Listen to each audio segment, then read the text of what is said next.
Fréquence médicale et Pourquoi Docteur, le seul média qui ne prend pas les yeux. Le journal en partenariat avec le groupe Vive.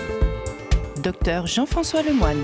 Bonjour, nous sommes le jeudi 16 avril, édition très spéciale car consacrée aujourd'hui à un seul témoignage exclusif mais d'importance. Au moment où la version chinoise de l'éruption du coronavirus dans nos vies est particulièrement mise à mal de toutes parts et que le doute commence à faire son œuvre, le professeur Luc Montagnier fait éclater une bombe en exclusivité dans notre journal. N'oublions pas que c'est un prix Nobel de médecine et il raconte une toute autre histoire que la version officielle chinoise, chauve-souris, marché populaire de Wuhan, malchance, pour ramener l'origine au laboratoire de virologie de Wuhan où certaines recherches auraient franchi des limites, probablement au dernier semestre 2019, avec les conséquences mondiales que l'on mesure aujourd'hui.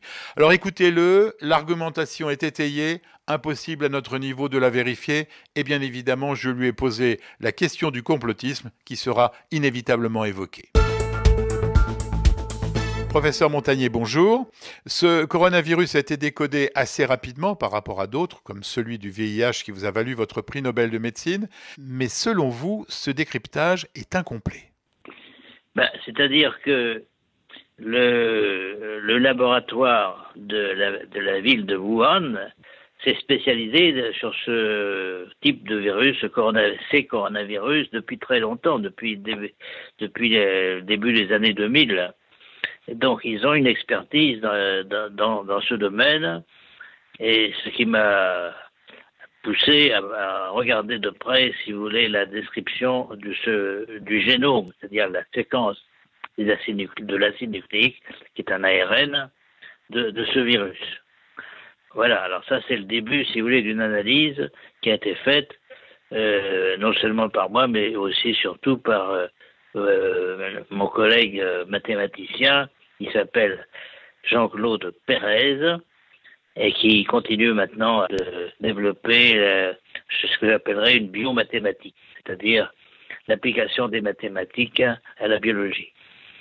Alors, donc il a effectivement fouillé dans les moindres détails de la séquence. On n'a pas été les premiers, puisque un groupe de chercheurs indiens a essayé de publier une analyse qui montrait que le génome complet de ce virus, de ce nouveau virus, coronavirus, avait des séquences d'un autre virus qui est, aux surprises pour moi, qui est le VIH, le virus du sida. Alors, ceci a été publié d'abord par le groupe indien. On l'a obligé de se rétracter parce qu'il y a une énorme pression pour tout ça, n'est-ce pas, pour que la vérité fasse jour. Mais la vérité scientifique fait toujours par dominer, si vous voulez, par émerger même de tout ce qu'on veut cacher.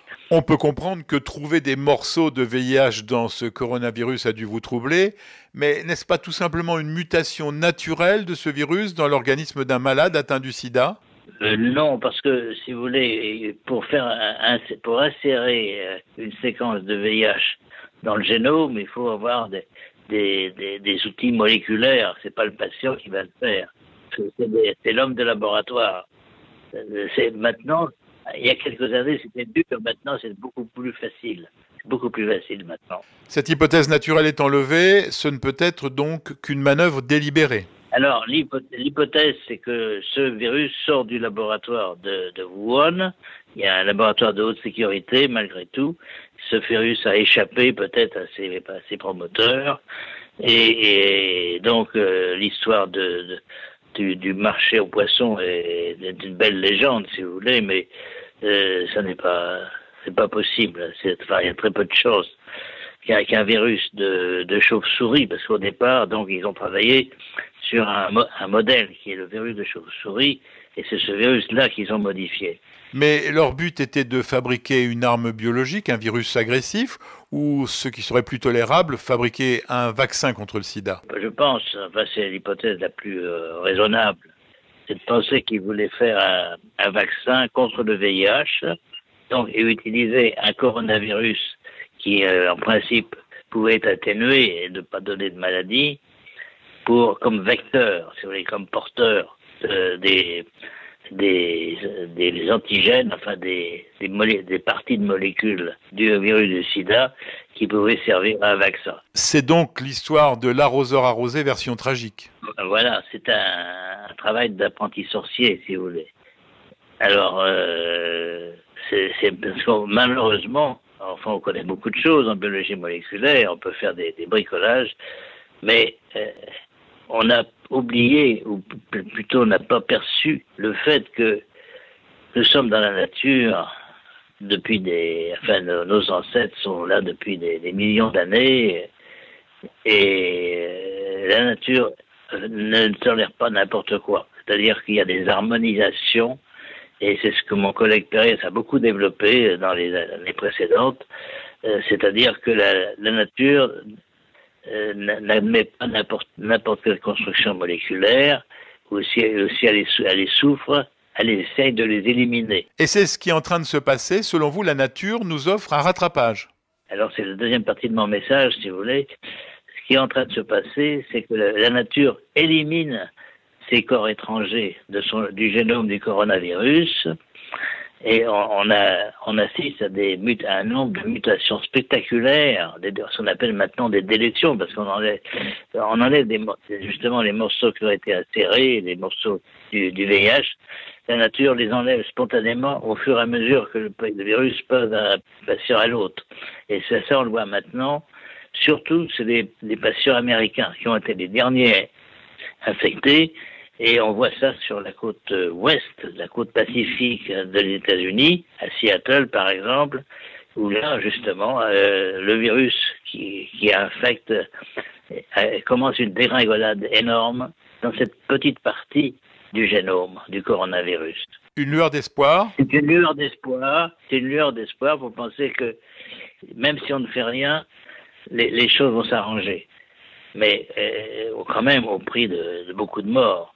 Donc, si on peut accélérer cela, et moi j'ai des propositions à faire, mais là j'ai besoin de beaucoup de moyens.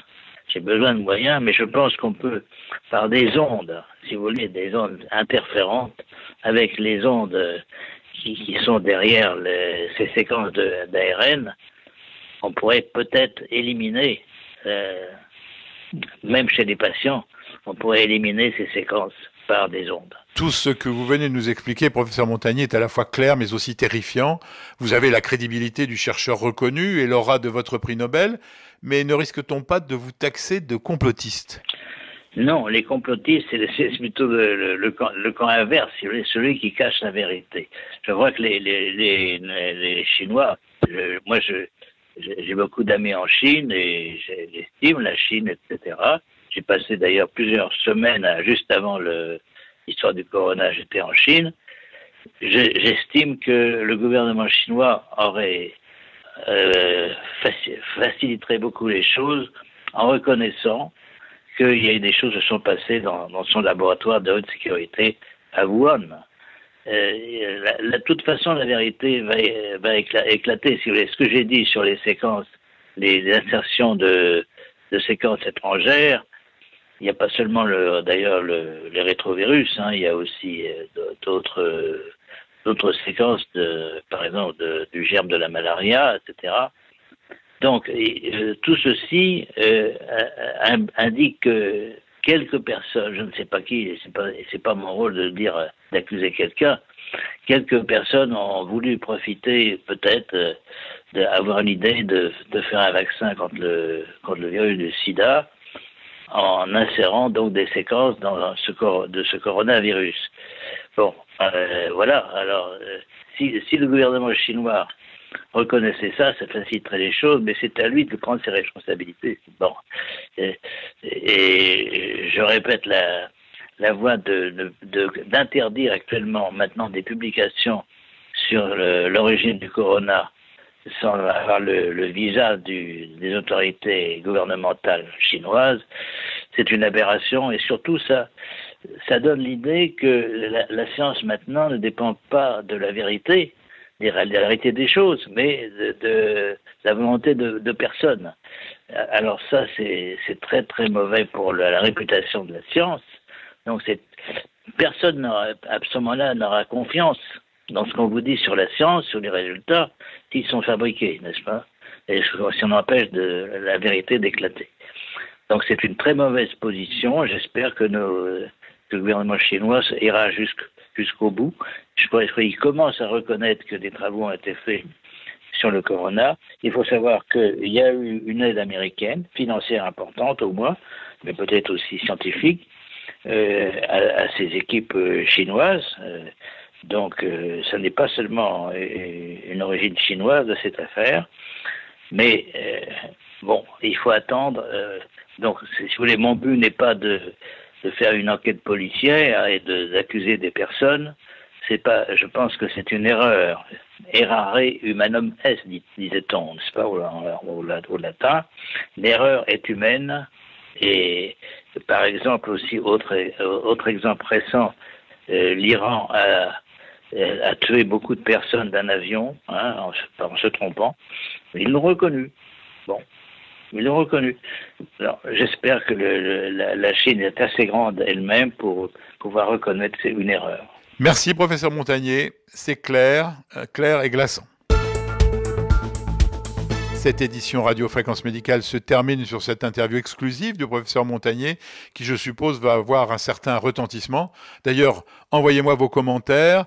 Mon adresse, je répondrai à tout le monde, jf.lemoine@fréquencem.com. On n'oublie pas de remercier le groupe Vive, sans qui ce journal n'aurait pas été possible. Et on se retrouve demain pour parler de masques. En attendant, portez-vous bien.